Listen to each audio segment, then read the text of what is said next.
Firman Tuhan hari ke-319 November tahun 2024, Injil Yohanes pasal 10 ayat 16, perikop Yesus Gembala yang baik. Firman Tuhan pada hari ini di hari yang ke-319 diambil dari Injil Yohanes pasal 10 ayat 16 dengan perikop Yesus Gembala yang baik. Sebagai nats atau ayat, ada lagi padaku domba-domba lain yang bukan dari kandang ini. Domba-domba itu harus kutuntun juga, dan mereka akan mendengarkan suaraku, dan mereka akan menjadi satu kawanan dengan satu gembala. Itulah firman Tuhan. Bacaan pagi diambil dari kitab Ester pasal yang keempat ayat 1 sampai dengan 4. Mordekai minta bantuan Ratu Ester. Kemudian bacaan malam diambil dari Mazmur pasal 136 ayat 16 sampai dengan 20. Perikop nyanyian syukur Daud. Itulah firman Tuhan pada hari ini. Sebagaimana biasa, kita tetap mengambil atau melihat pedoman kita dalam bulan November yang diatur dalam Almanak HKBP dengan topik mengasihi dengan kasih Kristus, dijabarkan dalam Yohanes pasal 13 ayat 35. Dengan demikian semua orang tahu bahwa kamu adalah murid-murid, yaitu jikalau kamu saling mengasihi. Ikon kita dalam bulan November ini. Jadi syarat menjadi murid Tuhan Yesus adalah apabila kita saling mengasihi. Itu sudah langsung diakui sebagai murid Tuhan Yesus. Hal ini tertuang dalam Injil Markus sebagai kesimpulan dari hukum Tuhan yang disampaikan oleh Yesus kepada guru-guru agama Yahudi dan seluruh bangsa Israel, bahkan dunia. Apa yang dikatakan oleh Yesus, Tuhan Allah itu Esa atau satu. Maka perintah pertama dan yang utama adalah kasihanilah Tuhan Allahmu dengan segenap hatimu dan dengan segenap jiwamu dan dengan segenap akal budimu dan dengan segenap kekuatanmu. Itulah dikatakan hukum pertama dan yang utama. Nah, kemudian yang kedua adalah kasihanilah sesamamu seperti dirimu sendiri. Nah, itulah hukum yang merupakan tidak ada lagi hukum lain yang lebih utama daripada kedua hukum itu. Kemudian guru-guru agama mengatakan dan menerima dengan baik apa yang disampaikan oleh Tuhan Yesus. Nah, kemudian dalam penerapan kasih dapat dilihat dalam 1 Korintus pasal 13 ayat 13. Ada 3 yang tetap dalam diri manusia sebagai orang Kristen, sebagai pengikut Yesus. Apa yang 3 tersebut? Pertama adalah iman. Semua harus didasarkan pada iman, kepercayaan. Kalau Martin Luther mengatakan sola fide, kita dibenarkan dengan iman. Kalau tidak memiliki iman, kita tidak mungkin bisa dibenarkan oleh Tuhan. Iman. Nah, kemudian yang kedua, pengharapan. Semua orang punya pengharapan. Apakah pengharapan itu? Harapan kita adalah life after life. Artinya, hidup setelah kehidupan saat ini. Jadi masih ada kehidupan nanti, itulah kekal dan abadi yang kita harapkan. Nah, kemudian yang ketiga adalah kasih. Kasih inilah yang paling besar dari kedua hal tersebut. Dari iman, pengharapan, tapi kasihlah yang paling besar.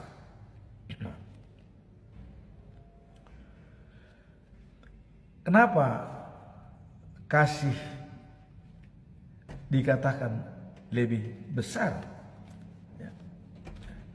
Karena kita tahu bahwa dengan kasih itu bisa menutupi dosa, bisa menghapus dosa hanya karena belas kasihan.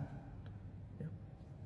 Contoh, seseorang berbuat tidak baik dan kita sudah seharusnya menghukum dia, tapi karena kita memiliki kasih, kita mengampuni dia sehingga bisa menghapus dosa.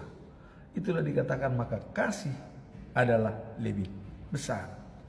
Nah, kemudian kasih memiliki tempat yang istimewa dalam iman Kristen. Ya. Yang diyakini lebih besar dari iman dan pengharapan. Nah, itu.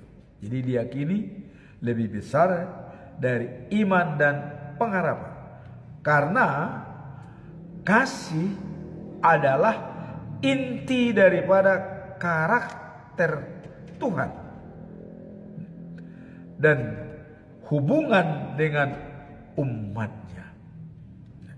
Jadi kalau dikatakan kasih adalah karakter Tuhan, maka seyogianya dia ada lebih besar dari semuanya, dari iman dan pengharapan. Karena iman percaya itu ada di dunia.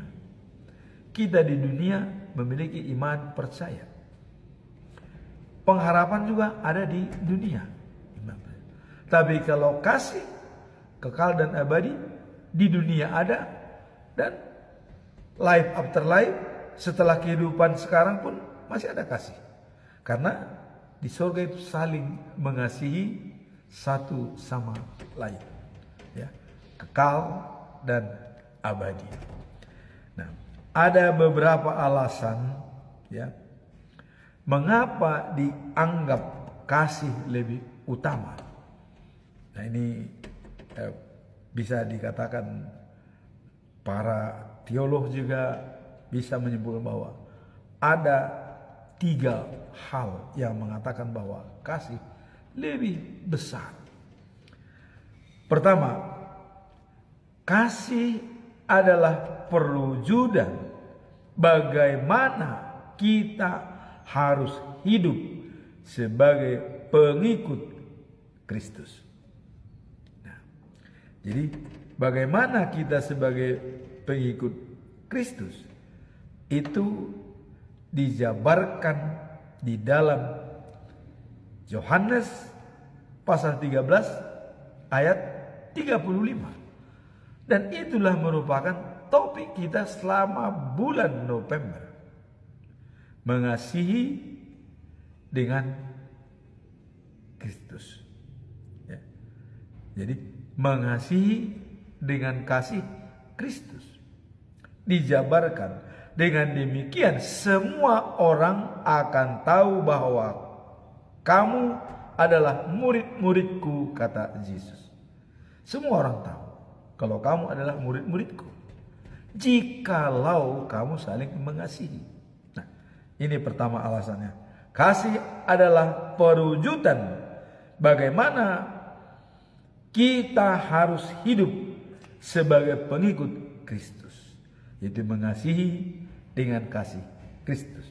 Nah, yang kedua, kasih ya menggerakkan tindakan kita dalam iman dan pengharapan. Tanpa kasih, iman dan pengharapan menjadi hampa. Jadi untuk menggerakkan iman dan pengharapan diperlukan kasih. Ya, kasih yang menggerakkan iman dan pengharapan. Tanpa kasih, iman dan pengharapan adalah hampa. Kurang berguna kalau tidak didalami dengan kasih. Itulah mengapa dikatakan kasih lebih besar. Kemudian yang ketiga, kasih adalah abadi. Wah, ini tetap ya. Nah, kalau kita lihat dalam Mazmur pasal 136 yang kita mulai dalam beberapa hari ini, yang selalu kita katakan nyanyian syukur Daud ya. Setiap ada pembicaraan selalu diakhiri dengan kasih kekal abadi. Kasihnya kekal abadi ya. Selalu ditutup. Nah, seperti contoh pada perikop hari ini ya, yaitu bacaan malam ya. Nah,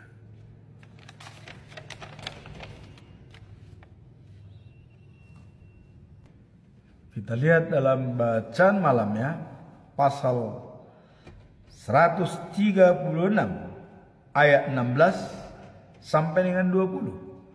Dalam bahasa Indonesia sehari-hari dengan kabar baik dikatakan, ayat 16 dikatakan, dipimpinnya umatnya lewat padang gurun, ditutup kasihnya kekal abadi.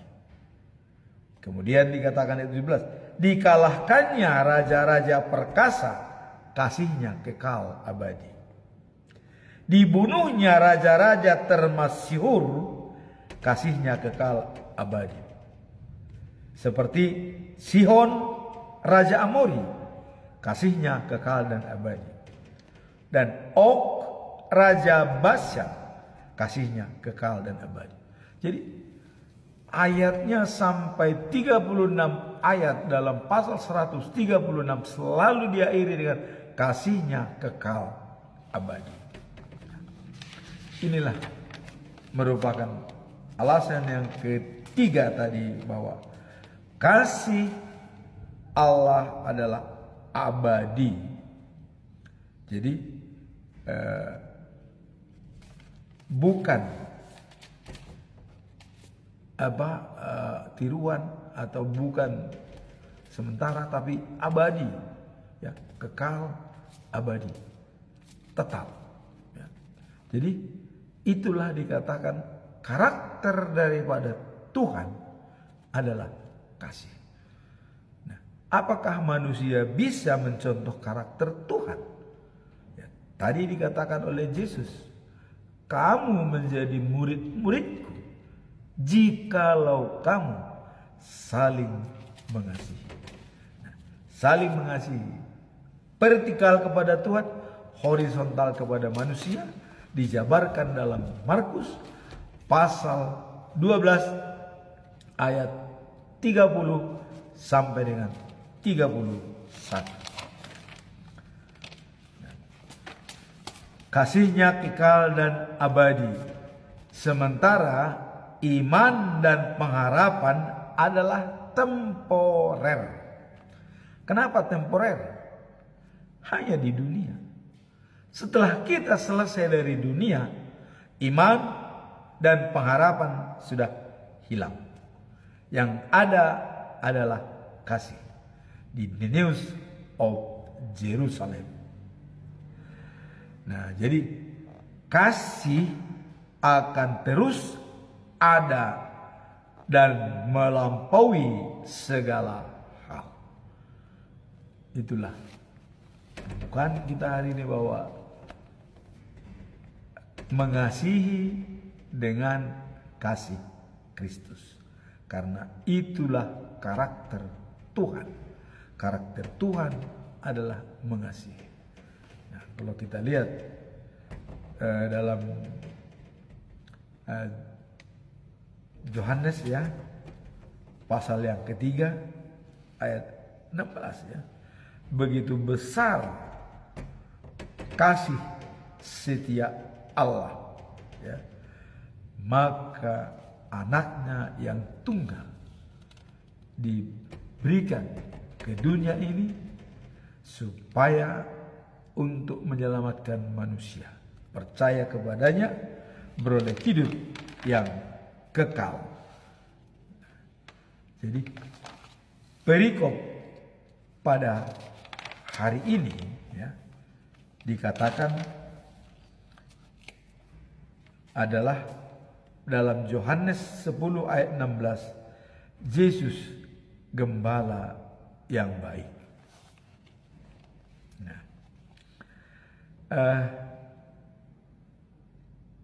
apa maksud daripada perikop ini? Nah, kalau kita lihat tadi topiknya, ya, Yesus gembala yang baik, dalam ayat 16 ada domba-domba lain yang bukan dari kandang ini. Ya. Terus bagaimana terhadap mereka yang bukan dari kandang ini? Ada domba-domba lain. Nah, dikatakan domba-domba itu harus kutuntun juga. Jadi harus membuat perlakuan yang sama, walaupun domba tersebut bukan dari kandang yang dimilikinya, tapi dari tempat lain. Tapi itu harus dituntun. Nah, kemudian, dan mereka akan mendengarkan suaraku.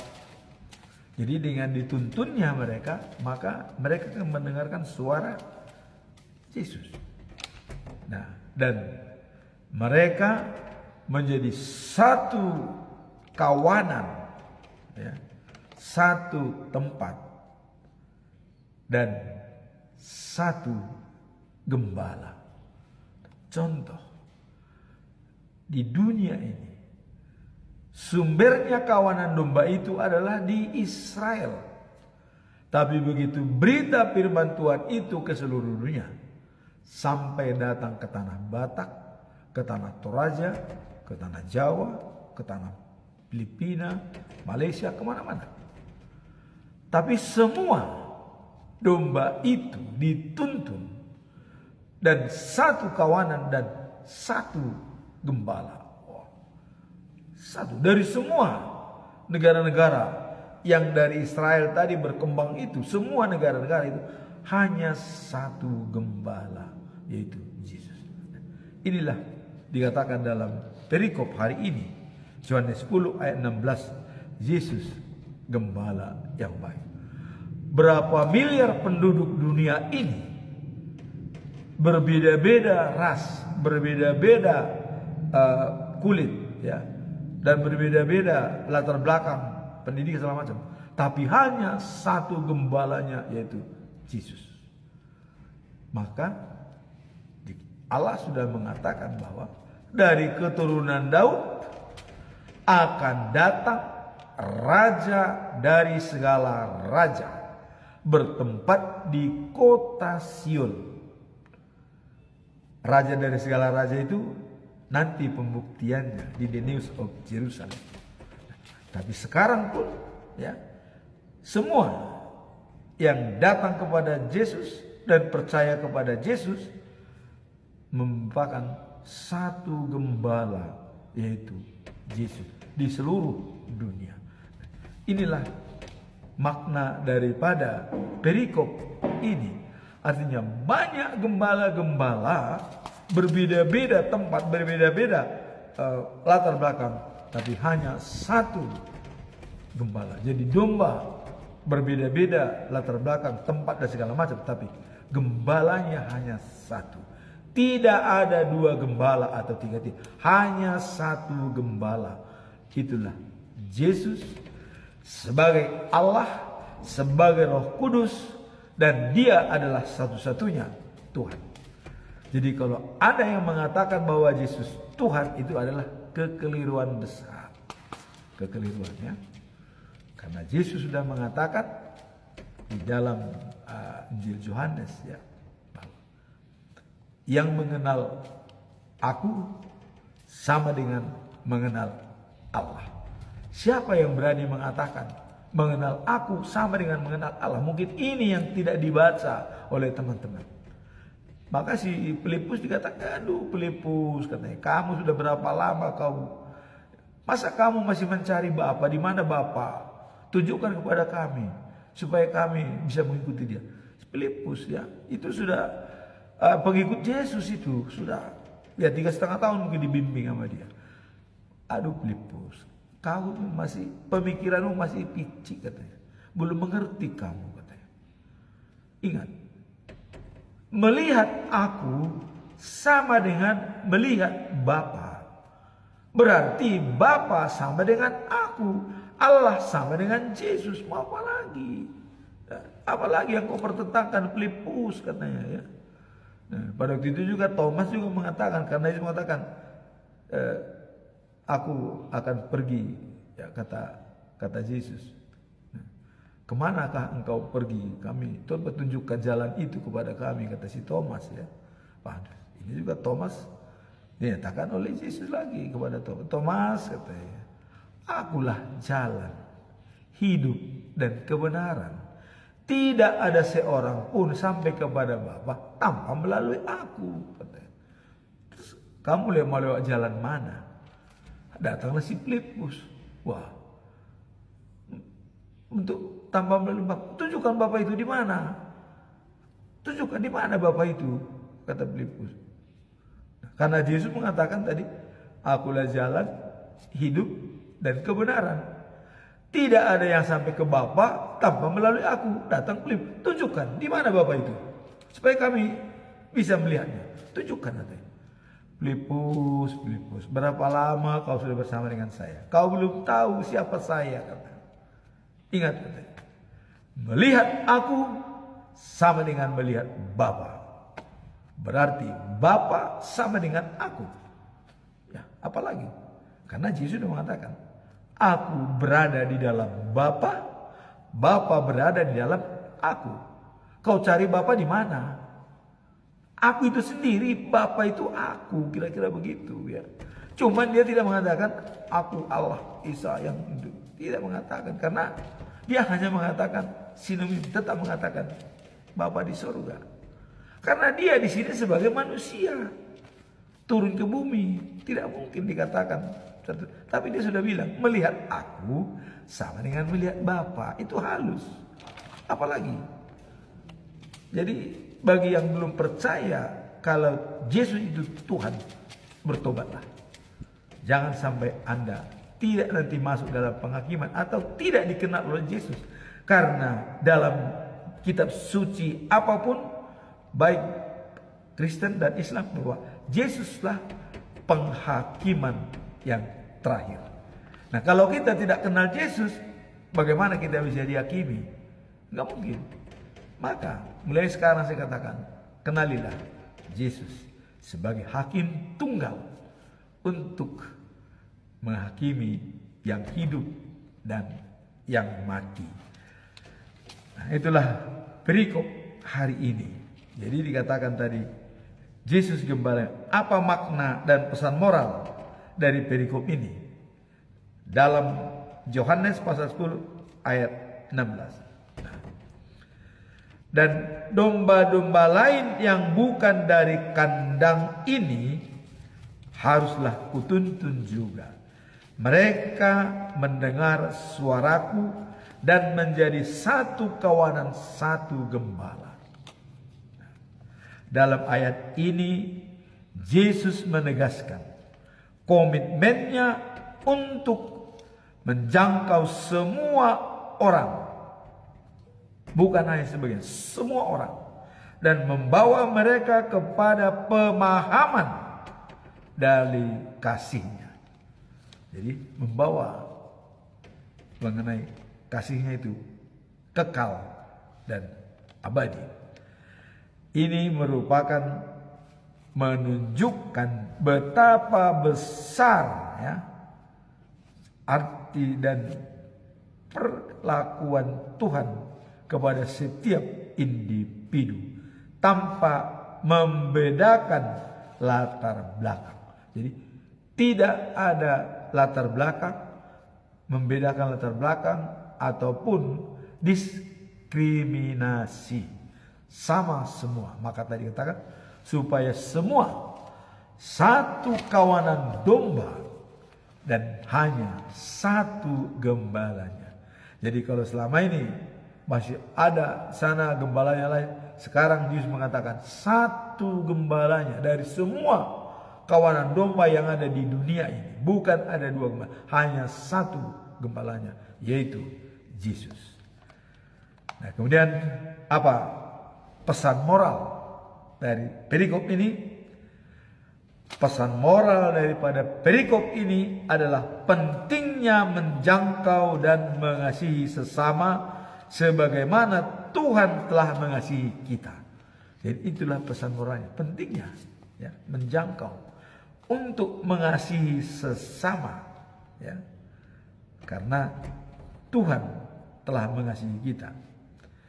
Kita diingatkan untuk tidak hanya menjaga hubungan kita dengan Tuhan, tetapi juga dengan sesama yang saling mendukung dan menerima sebagai bagian dalam satu tubuh dalam Kristus.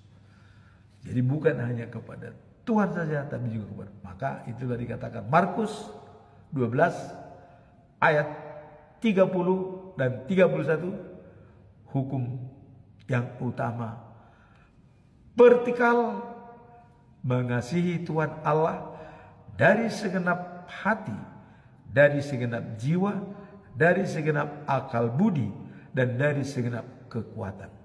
Horizontal kepada manusia, mengasihi sesama manusia seperti diri kita sendiri. Itulah kesimpulan dalam perikop ini, bahwa Yesus adalah gembala yang baik dan menggembalakan semua domba-domba yang berserak, dan domba yang sudah masuk kandangnya, dan domba yang masih berkeliaran, atau domba yang masih tercecer, semua itu akan dijadikan satu kawanan domba dengan satu gembala. Itulah Yesus, gembala yang baik. Sekarang kita masuk dalam bacaan pagi, diambil dari kitab Ester pasal 4 ayat 1 sampai dengan 4. Mordekai meminta bantuan Ratu Ester. Kemarin kita sudah membaca bahwa Haman, Perdana Menteri Persia, sudah mengeluarkan surat perintah tanggal 13 bulan Nisan, ya, atau Januari. Apa surat perintahnya?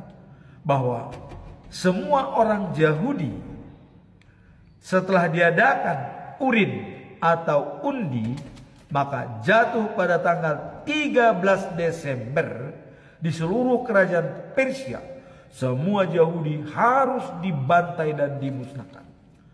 Baik tua maupun muda, besar kecil, laki-laki dan perempuan, semua habis. Dan bahkan diperintahkan oleh raja, hartanya itu milikmu, ambil. Karena ya, raja sudah disumbang oleh Haman dengan uang 340.000 perak. Sudah diberikan masuk kas kerajaan.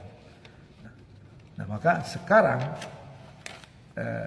begitu keluar surat perintah dari raja yang sudah dicap dengan cincin raja, artinya peraturan itu sah.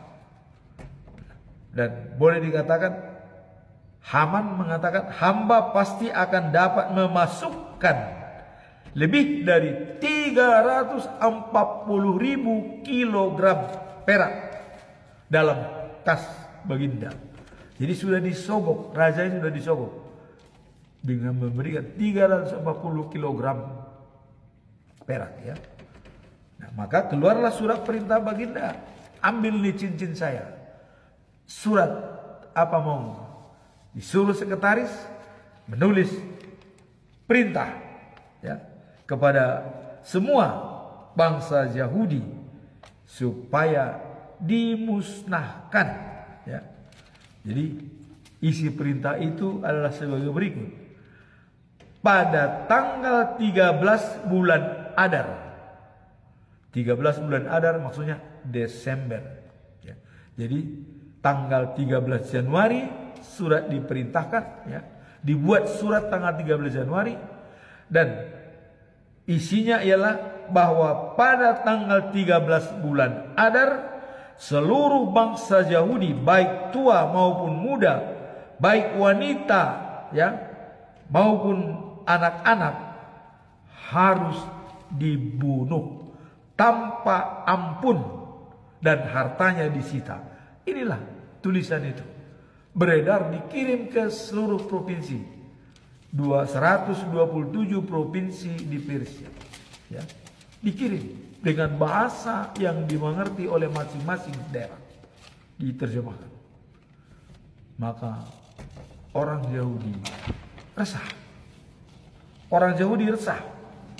Nah, disinilah, ya, Mordekai merobek bajunya dan berkabung memakai kain karu dan menangis sejadi-jadinya bahwa bangsanya akan hancur semua di kota Persia, mulai ibu kotanya Susan. Dan di ibu kota Susan orang Yahudi semua meratap dan menangis, bukan main pedihnya.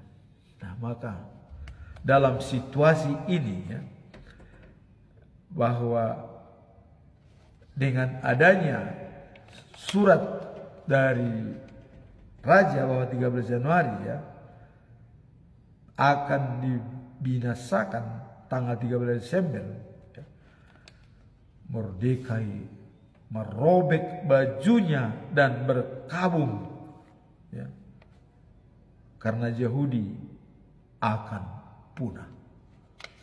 Inilah, dia menangis sejadi-jadinya. Dia memakai kain karung sebagai tanda sedih. Ia mendaburkan abu dalam kepalanya, ditabur kayak abu, bukan main, ya. Lalu berjalan, ya, ke kota sambil menangis, yang nyaring dan pilu.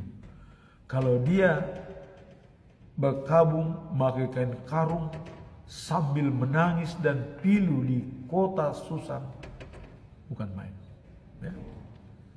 Nah, kemudian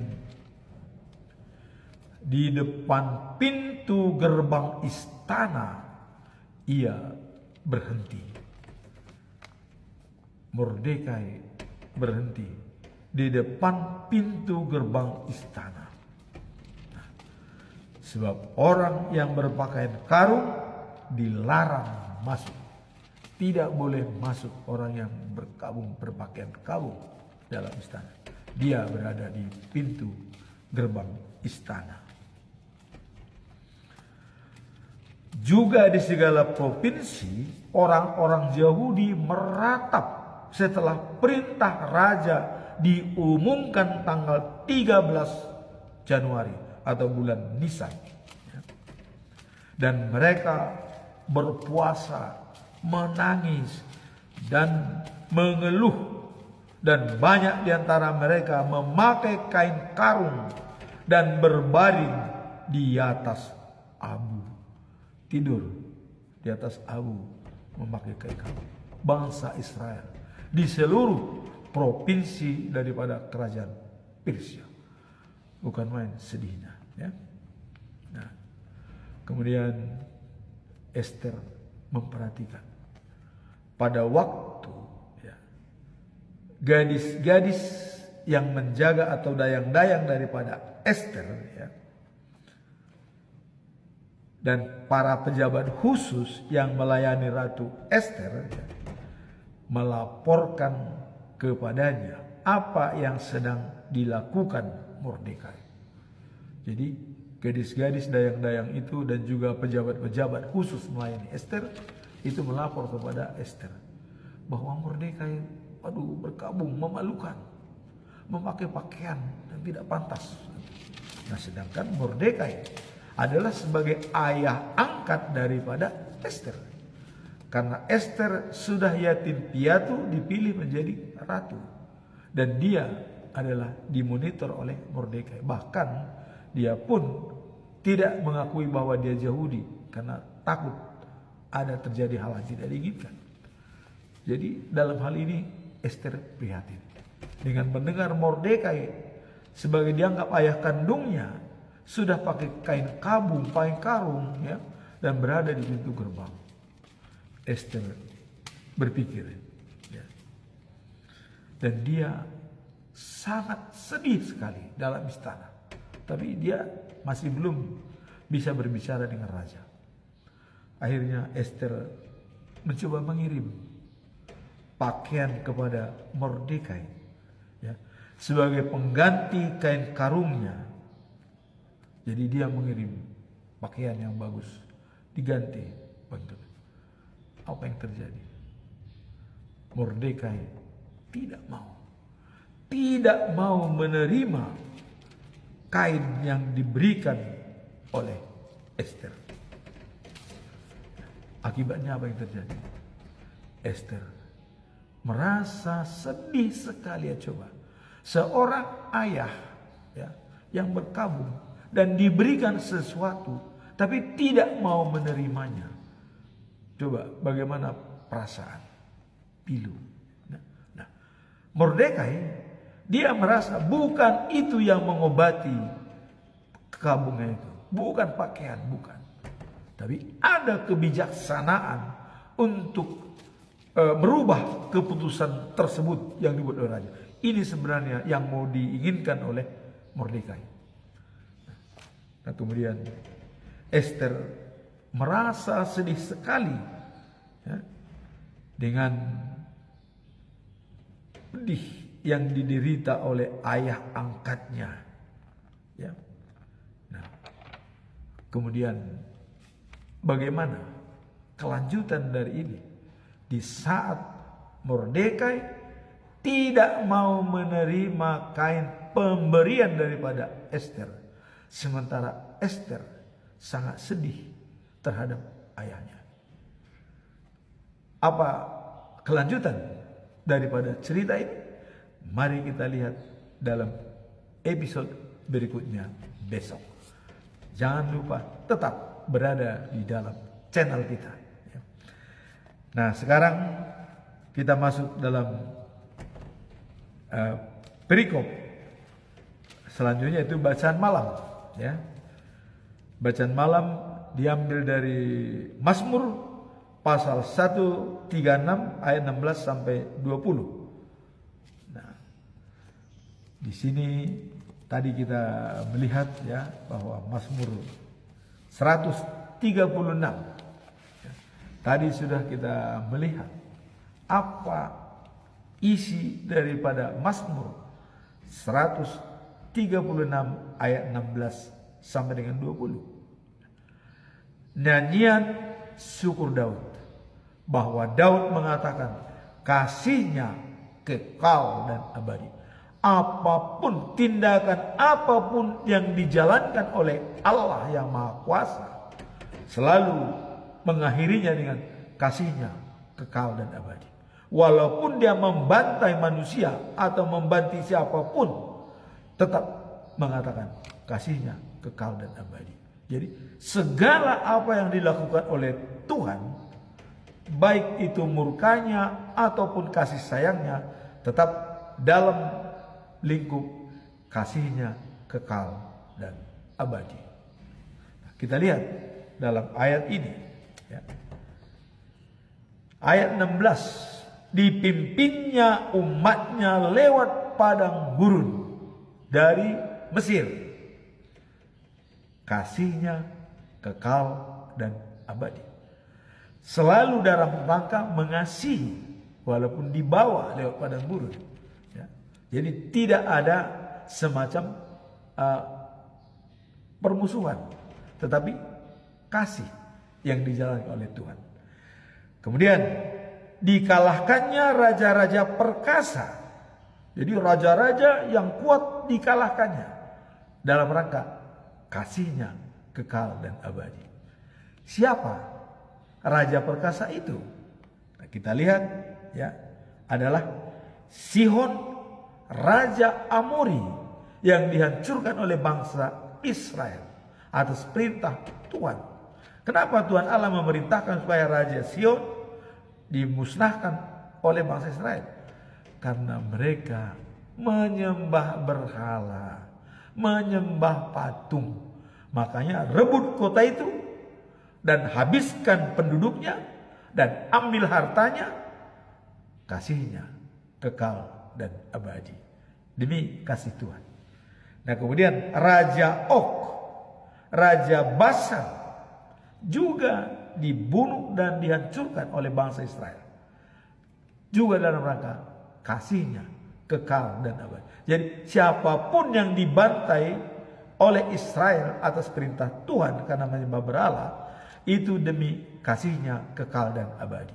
Tidak ada di luar daripada itu. Semua di dalam lingkup kasihnya kekal dan abadi. Nah kemudian kalau kita lihat dalam peristiwa-peristiwa lain misalnya ya, orang yang tidak menghormati Allah pun itu dibunuh. Itu juga tetap dalam hal kasihnya kekal dan abadi. Siapa contoh yang dibunuh oleh Tuhan Allah? Ya. Kita tahu ada dua orang anaknya Harun, Abihu dan Nadab. Ya. Mereka sudah mempunyai bakaran atau tempat persembahan untuk perapian untuk menempatkan dupa, ya, dupa di sana untuk perapian. Tapi mereka membuat perapian baru dengan maksud, ya, semakin besar. Ini salah. Tuhan tidak menghendaki, tidak menghormati kata Tuhan. Buat apa kamu buat perapian baru? Sedangkan perapian yang lama bagaimana? Tuhan konsekuen. Tidak mau diduakan. Nah itu. Makanya Tuhan tidak mau diduakan. Ayo selalu dia. Sudah ada. Kenapa kau buat lagi? Ini kan suka-suka kamu. Kira-kira begitu. Padahal Abihu dan Nadab itu sudah makan bersama dengan Tuhan. Sudah. Yang namanya juga imam. Anaknya Harun. Anak kandung Harun. 2 orang ya. Sudah. Tapi kenapa? Begitu dia datangkan api. Api datang. Langsung membakar mereka berdua. Mati seketika. Ya. Itulah. Datang Musa. Itulah. Kalau kita tidak menghormati Tuhan Allah katanya. Itulah kejadiannya. Allah membunuh itu demi kasihnya kekal dan abadi. Allah untuk menegakkan, untuk komitmen daripada memberikan persembahan. Jangan macam-macam. Ya.